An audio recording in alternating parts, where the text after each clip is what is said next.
اعوذ باللہ من الشیطان الرجیم بسم اللہ الرحمن الرحیم الحمد للہ رب العالمین حسبنا اللہ ونعم الوکیل نعم المولا ونعم النصیر والصلاة والسلام والتحیۃ والاکرام علی اشرف الانبیاء والمرسلین سیدنا و مولانا حبیب الہ العالمین ابی القاسم محمد صلی اللہ والصلاة والسلام والتحیۃ والاکرام علی اہل بیتہ الطیبین الطاہرین المعصومین المظلومین الغر المیامین سیما بقیۃ اللہ فی الارضین روحی و ارواح العالمین لتراب مقدمہ الفدا اللہم عجل لولیک الفرج ولعنۃ اللہ علی اعدائہم اجمعین اما بعد فقد قال اللہ الحکیم بسم اللہ الرحمن الرحیم فإذا سألك عبادی عنی فإنی قریب اجیب دعوت الداعی اذا دعان صلوات پڑھیں محمد اور آل محمد پر اللہم صلی علی محمد۔ شب جمعہ ہے، دعاؤں کی مناجات کی رات ہے۔ ہفتے کی جتنی بھی راتیں ہیں ان سب راتوں کی سردار ہے یہ رات۔ آج کی رات کی یا آج کے دن میں بھی یہ کام کر سکتے ہیں۔ میں ایک عمل ابھی آپ کی خدمت میں عرض کروں گا، بہت ہی زبردست بہترین عمل ہے۔ اللہ نے قرآن میں اپنے نبی سے فرمایا کہ ان لوگوں سے کہہ دو فَإِذَا سَأَلَكَ عِبَادِي عَنِّي فَإِنِّي قَرِيب، جب میرے بندے آپ سے میرے بارے میں سوال کریں تو آپ انہیں بتا دیجئے کہ میں ان سے قریب ہوں۔ جب یہ مجھ سے مانگتے ہیں تو میں ان کی آواز پر لبیک کہتا ہوں۔ ہمارے یہاں کہا جاتا ہے مانگو تو عقیدہ رکھ کر کے مانگو، یہی تو کہتے ہیں نا۔ مطلب کیا ہے عقیدہ رکھ کے مانگو؟ یقین ہے کہ وہ دے گا، مانگو۔ آپ سوچنے جائیے تو یہ بات عجیب سی نہیں لگتی کہ جس کو یقین ہی نہیں ہو وہ مانگے گا کیوں؟ حضرت امیر المومنین نے فرمایا کہ مانگو تو اس سے مانگو جس سے ملنے کا یقین ہو۔ تو یہ جو بھی بندہ مانگ رہا ہے اس کو معلوم ہے نا کہ وہ دے گا، تو عقیدے کا کیا؟ عقیدے کا مطلب یہی ہے کہ یقین رکھ کر کے مانگو کہ وہ دے گا؟ نہیں، عقیدے کا مطلب یہ ہے، ایمان کا مطلب یہ ہے کہ اگر تم چاہتے ہو کہ وہ تمہاری مانے تو تم بھی اس کی مانو، اللہ اکبر، تب وہ تمہاری مانے گا۔ یہ ہے عقیدے کا مطلب۔ صلوات پڑھیں محمد اور آل محمد پر صلی اللہ علیہ وسلم۔ انسان اس انتظار میں بیٹھا ہے کہ وہ ہماری مان لے، ہم اس کی نہیں ماننے والے۔ وہ کہتا ہے کہ جھوٹ نہ بولو، بولیں گے۔ وہ کہتا ہے کہ میوزک پارٹیوں میں نہ جاؤ، شادی میں جہاں میوزک چل رہی ہے مت جاؤ، ہم جائیں گے۔ اس کے بعد جب پریشانی آئے تو پھر فلاں نے جادو کیا ہے، فلاں نے تعویذ کر دیا ہے، فلاں نے یہ کر دیا ہے۔ سب نے آپ کے لیے کیا ہے، آپ نے خود اپنے لیے کیا کیا یہ تو سوچئے۔ یہ پریشانی کہاں سے آئی؟ آپ سب کے بارے میں سوچ رہے ہیں کہ اس نے یہ کر دیا، اس نے یہ کر دیا، میرا وہ دشمن، میرا۔ تھوڑا سوچ لیجئے کہ ہمارا نفس خود ہمارا کتنا دشمن ہے۔ انسان کے دو دشمن ہیں، مولا نے فرمایا، معصوم نے فرمایا، ایک دشمن وہ ہے جو باہر کا ہے، ایک دشمن وہ ہے جو اندر کا ہے۔ جو اندر کا ہے وہ نفس ہے، توجہ رکھیے گا۔ باہر کے دشمن کا نام ہے شیطان، اندر کے دشمن کا نام ہے نفس۔ جب یہ دونوں مل جاتے ہیں تو انسان سے گناہ کروا دیتے ہیں۔ جب اندر کا آدمی مل جاتا ہے نا تو انسان پھر بچ نہیں پاتا۔ آپ دیکھیے سامنے کی مثال ہے نا کہ کوئی خدا نخواستہ آپ کا دشمن ہے، باہر والا دشمن ہے، فیملی والے سپورٹ کر رہے ہیں تو پھر آپ کو کوئی پرابلم نہیں ہوتی، آپ مضبوط رہتے۔ لیکن گھر ہی والا کوئی جا کے دشمن سے مل جائے تو انسان ختم ہو جاتا ہے، ٹوٹ جاتا ہے، برباد ہو جاتا ہے۔ تو اگر انسان کا اپنا نفس مضبوط ہے اور اچھا ہے تو باہر کا دشمن جتنا بھی حملہ کرے کیا بگاڑ لے گا؟ جب اپنا ہی نفس بگڑ گیا تو پھر باہر والے کو تو موقع مل جائے گا جس کا نام ہے شیطان۔ توجہ رکھیے گا، خلوص اور سچائی ہماری نیتوں میں ہونی چاہیے، توجہ رکھیے گا۔ پھر مانگیں دعا، دیکھیں اللہ کتنی جلدی قبول کرتا ہے۔ اس سے پہلے آپ ایک جملہ سن لیجیے. ایک آدمی تھا, بڑا اللہ والا آدمی, بڑی نیت اس کی سچی تھی, جو بھی کام کرتا تھا سچی نیت سے کام کرتا تھا, جو بھی کام, اللہ سے بڑا پیار ہے اسے. دیکھیے نفس, جب تک نفس پر کنٹرول ہے, جب تک نفس ہمارے کنٹرول میں اور نفس اچھا چل رہا ہے, کمزور آدمی کو بھی اللہ بہادر بنا دیتا ہے.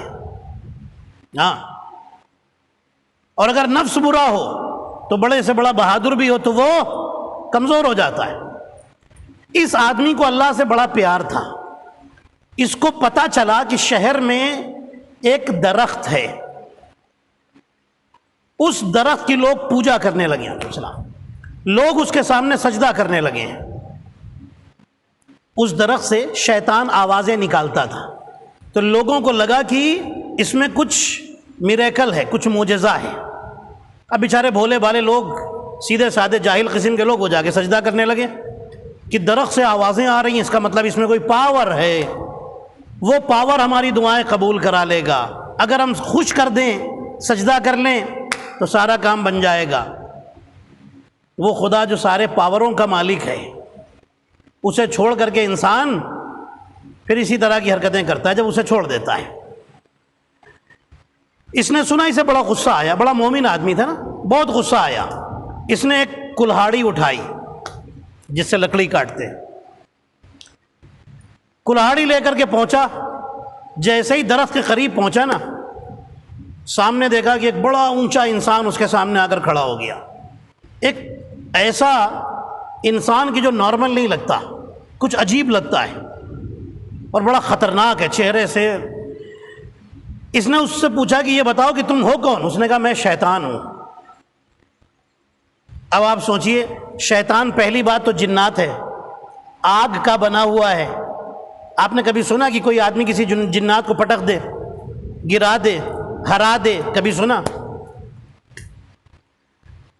اس آدمی نے کہا کہ میں جا رہا ہوں اس درخت کو کاٹنے جس کے سامنے لوگ سجدہ کرتے ہیں. اب سارا چکر تو یہ شیطان نہیں پھیلایا ہوا تھا, ہے نا, لوگوں کو سجدے کروا رہا تھا.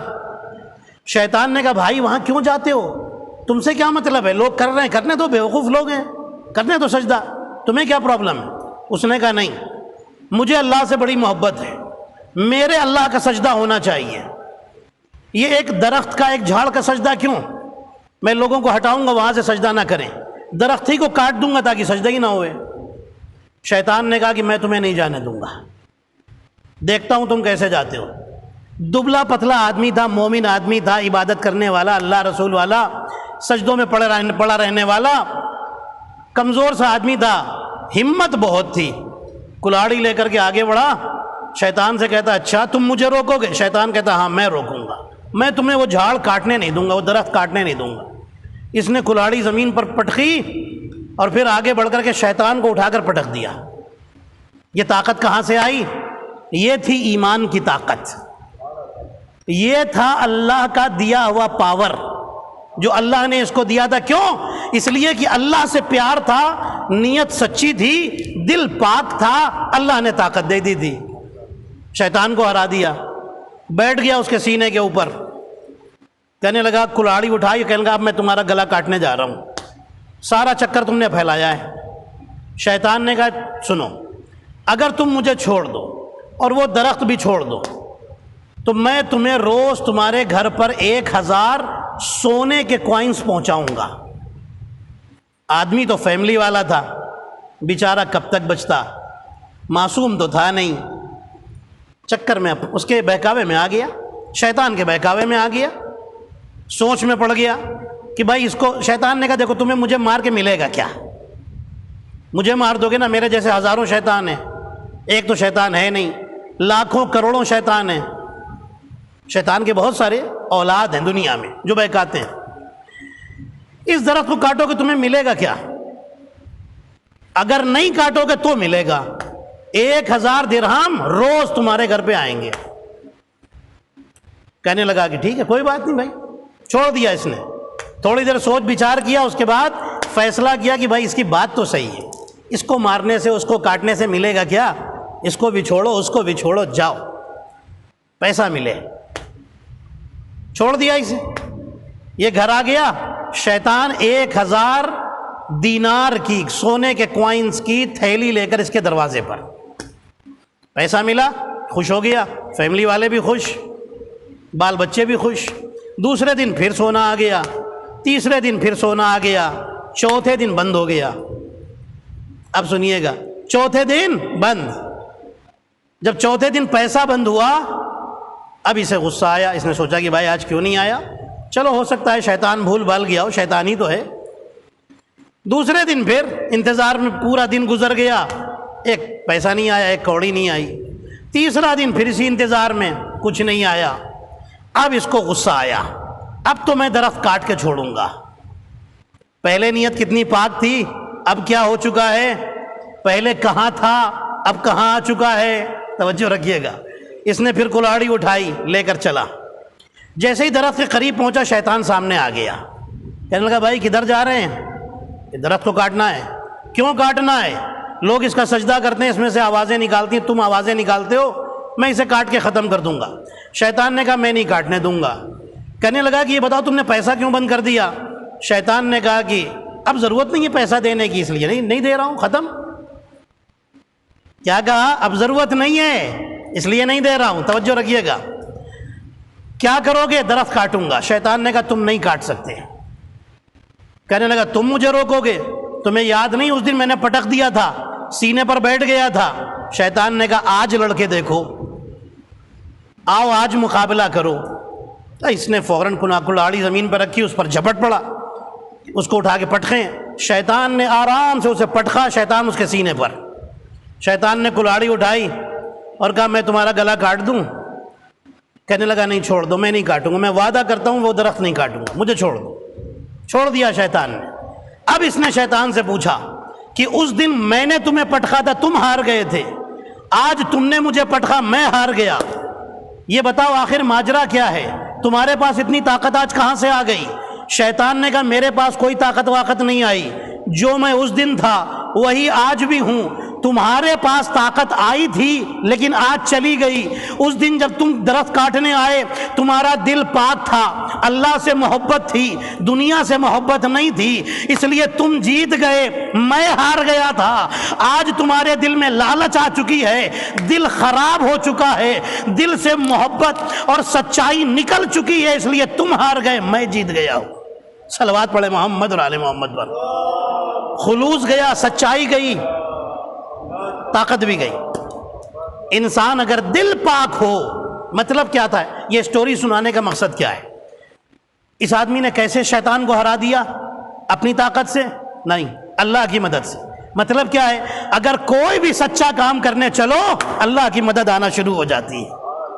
یہ ہے سارا واقعہ، سارا جو نتیجہ مجھے دینا تھا وہ یہ تھا، کوئی بھی کام اللہ کے لیے دل سے کرو، سچے دل سے کرنا شروع کرو، دیکھو اللہ کی مدد کتنی آتی ہے، اہل بیت کی مدد آتی ہے، امام زمانہ کی مدد آتی ہے، ہر طرف سے مدد آنا شروع ہو جاتی ہے۔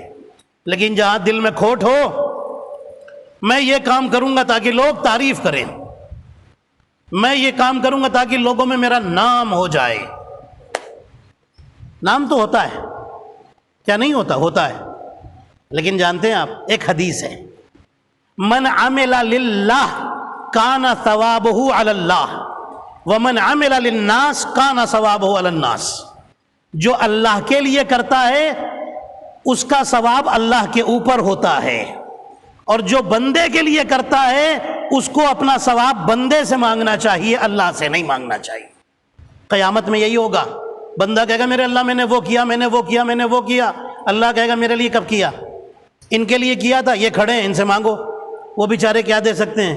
وہ تو خود محتاج ہیں، قیامت کے دن وہ کیا دیں گے؟ توجہ ہے آپ کی؟ وہ کیا دے سکتے ہیں؟ کچھ نہیں دے سکتے۔ اب سنیے ایک چیز اور سناتا ہوں آپ کو۔ حدیث میں لکھا ہے، معصوم نے فرمایا، فرماتے ہیں انسان کے پاس 3 ٹائپ کی پریشانیاں آتی ہیں۔ پہلی پریشانی منحوسیت کی پریشانی، نحوست کی۔ ایک آدمی کا کام اچھا خاصا چل رہا ہے، اچانک بگڑنا شروع ہو جاتا ہے نا۔ دوسری پریشانی گھمنڈ کی پریشانی، انسان کے اندر گھمنڈ آنا شروع ہو۔ چلیے میں یہی 2 بتا کر کے بات ختم کر، یہ 2 بہت امپورٹنٹ ہے۔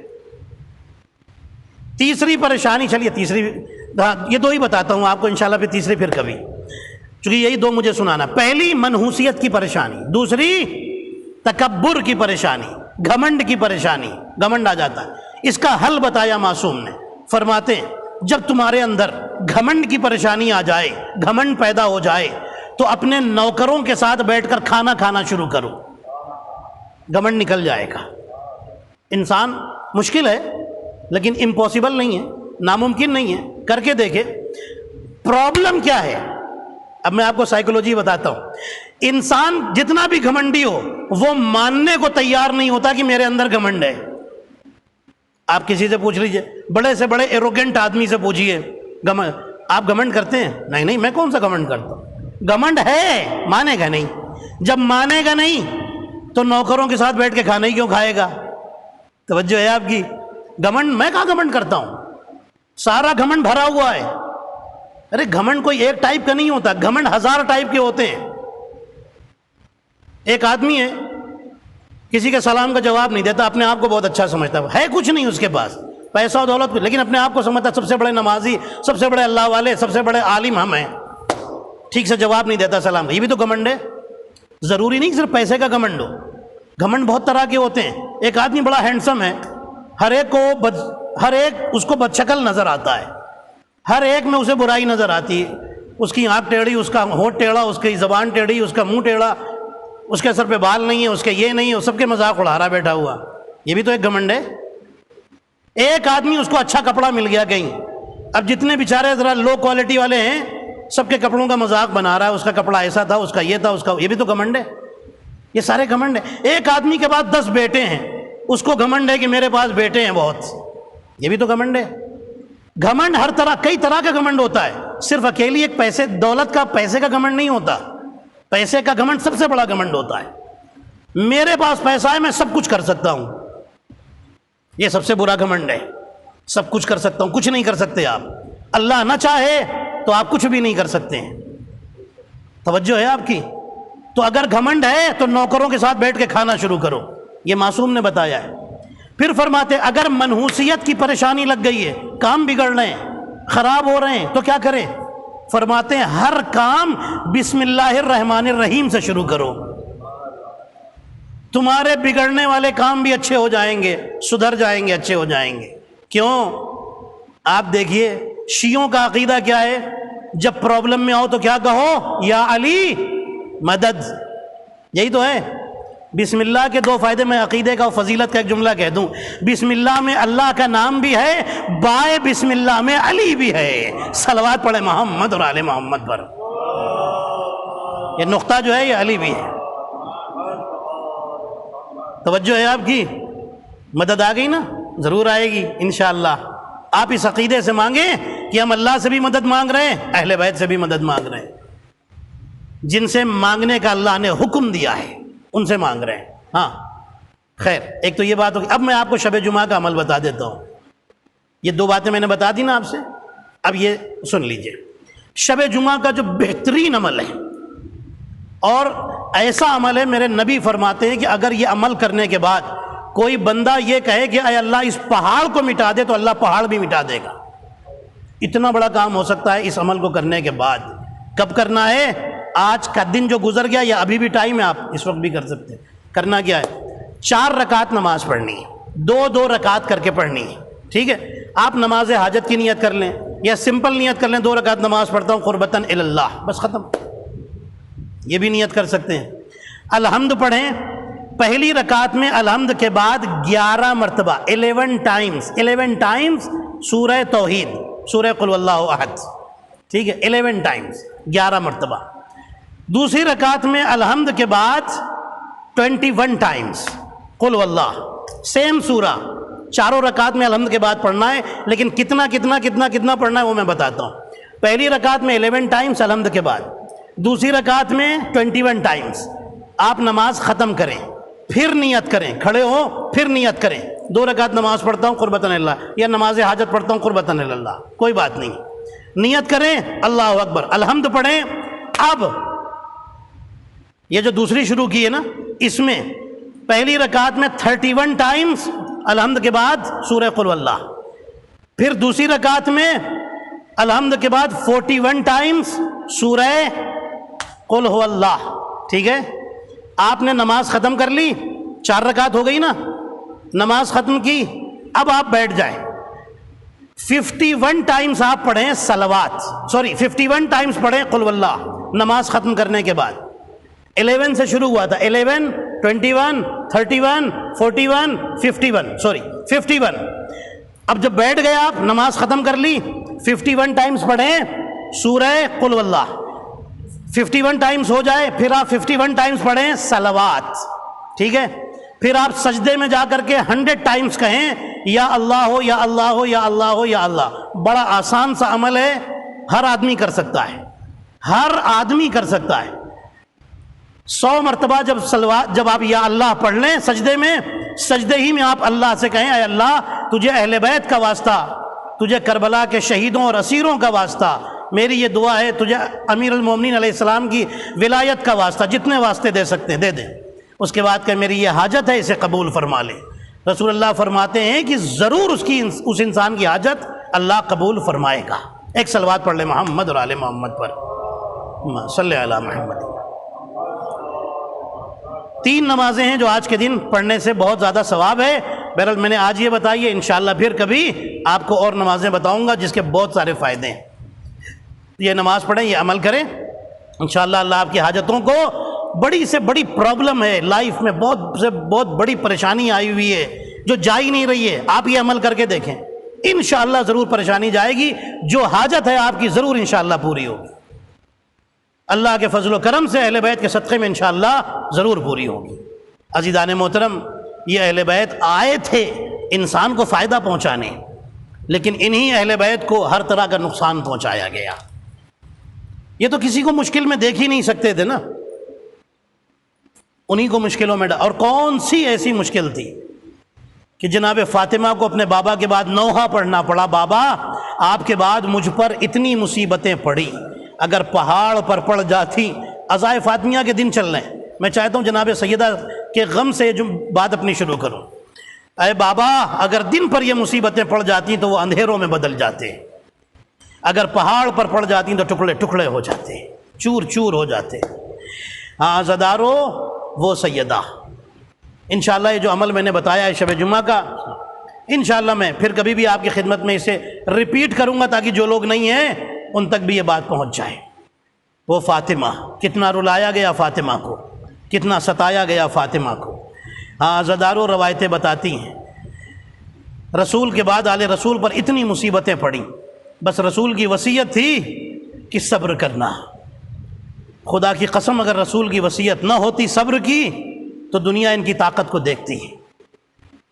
کون تھا جو ان پر ظلم ڈھا سکتا تھا؟ لیکن انہوں نے صبر کیا، رسول اللہ کی وصیت تھی، مشیت الہی تھی۔ ہاں عزادارو، فاطمہ کہاں کہاں نہیں روئی۔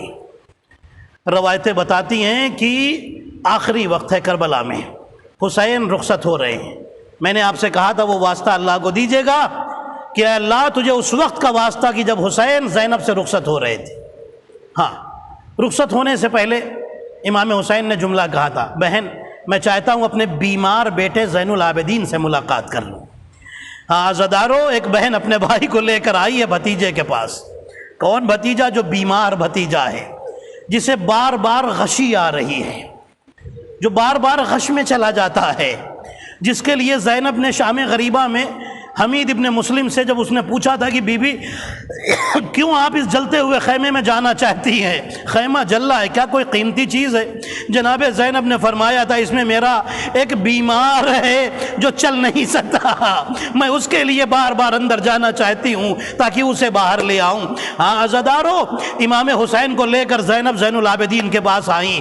ہاں عزادارو، آپ سوچئے کہ آپ سوئیں، آپ کسی کو دیکھیں بالکل ٹھیک ٹھاک تھا، آپ سو جائیں، تھوڑی دیر بعد جب آپ کی آنکھ کھلے تو وہ آپ کے سامنے خون میں نہایا ہوا کھڑا ہو، کہیں یہاں خون لگا، کہیں یہاں خون لگا، کہیں یہاں خون لگا، کہیں یہاں خون لگا، آپ کی حالت کیا ہوگی؟ ہاں عزادارو، جب سید سجاد کو غش میں نہیں گئے تھے اس وقت بابا کو دیکھا تھا، کپڑے میں کہیں خون نہیں لگا تھا، بدن پر کوئی زخم کا نشان نہیں تھا، لیکن اب جو آنکھ بولی ہے، اپنے بابا کو بازو میں کھڑا ہوا دیکھا تو کہیں عباس کا خون لگا تھا، کہیں اکبر کا خون لگا تھا، کہیں اصغر کا خون لگا تھا، کہیں قاسم کا خون لگا تھا۔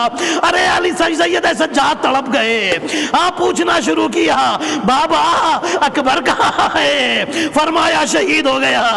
چچا عباس کہاں ہے؟ فرمایا شہید ہو گئے۔ قاسم کہاں ہے؟ فرمایا شہید ہو گئے۔ بس ایک جملہ کہا، امام نے سوچا ابھی سید زین العابدین پوچھتے جائیں گے، میں کہاں تک بتاؤں گا؟ بس ایک جملہ کہا، اے بیٹا کہاں تک پوچھو گے؟ بس اتنا سمجھ لو کہ مردوں میں تمہارے اور میرے علاوہ اب کوئی نہیں بچا ہے۔ آزادارو، زین العابدین نے اپنی پھوپھی سے کہا، پھوپھی اماں ایک لکڑی لے کر آئیے اور ایک نیزہ لے کر آئیے۔ زینب تڑپ گئی، بیٹا عصا کا کیا کرو گے؟ لکڑی کا کیا کرو گے؟ نیزے کا کیا کرو گے؟ ارے سید سجاد کہتے ہیں لکڑی سے سہارا لے کر اٹھوں گا، نیزے سے اپنے باپ کا دفاع کروں گا، اپنے بابا کی طرف سے جنگ کروں گا۔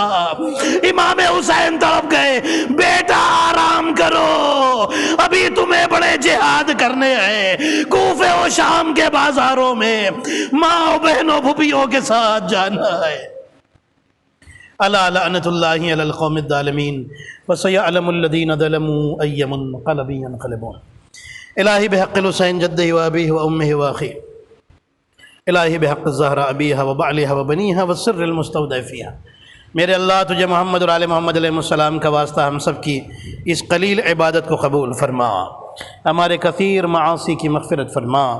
میرے اللہ تجھے محمد اور آل محمد علیہ السلام کا واسطہ جو مومنین مومنات اس دنیا سے گزر چکے ان کی روح پر اپنی رحمتوں اور برکتوں کو نازل فرما۔ میرے اللہ تمام مومنین مومنات کو اس کرونا وائرس سے اور تمام بیماریوں سے اپنی حفاظت میں رکھنا۔ میرے اللہ ہم سب کو حج و زیارات سے مشرف فرما، امام زمانہ علیہ السلام کے ظہور میں تعجیل فرما، ہم سب کو ان کے اصحاب و انصار میں شمار فرما۔ آپ حضرات سے گزارش ہے، 1 مرتبہ سورہ الحمد اور 3 مرتبہ سورہ توحید کی تلاوت فرما کر میری والدہ کی برسی کا دن بھی قریب آ رہا ہے تو ان کی روح کو بخش دیں۔ کا نام تھا سیدہ اختر فاطمہ بنت مولانا علی اظہر مرحوم۔ 1 مرتبہ سورہ الحمد، 3 مرتبہ سورہ توحید کی تلاوت فرما کر میری والدہ مرحومہ کو بخش۔ فاتحہ۔ بسم اللہ الرحمن الرحیم، الحمدللہ۔